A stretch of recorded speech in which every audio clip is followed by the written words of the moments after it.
কেউ কেউ এই পিআর পিআর বলে এখনো গলা ফাটাচ্ছে। উদ্দেশ্য কিন্তু পিআর না, উদ্দেশ্য হচ্ছে পিআর পিআর করে যদি কিছু পায়। যাই হোক, আমরা আলাপ আলোচনা করব। যে সমস্ত ভাইয়েরা, যে সমস্ত রাজনৈতিক দলেরা পিআর পিআর করে আপনারা হয়রান পেরেশান হয়ে যাচ্ছেন, আসুন আলাপ আলোচনা করি। আপনাদের কি দাবি দেওয়া আছে সে সমস্ত আমরা শুনবো এবং আমরা গণতন্ত্রকে প্রতিষ্ঠা করব।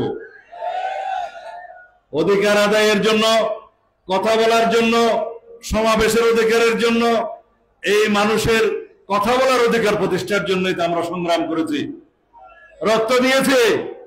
16 বছর অনবরত এদেশের মানুষ সংগ্রাম করেছে, রক্ত দিয়েছে, শহীদ হয়েছে ভোটাধিকার আদায়ের জন্য, গণতান্ত্রিক অধিকার আদায়ের জন্য, সাংবিধানিক অধিকার আদায়ের জন্য, মানুষের মৌলিক অধিকার মানবাধিকার আদায়ের জন্য, প্রতিষ্ঠার জন্য। সুতরাং সেই সমস্ত অধিকার প্রতিষ্ঠিত হবে ভোটের অধিকার প্রয়োগের মধ্য দিয়ে।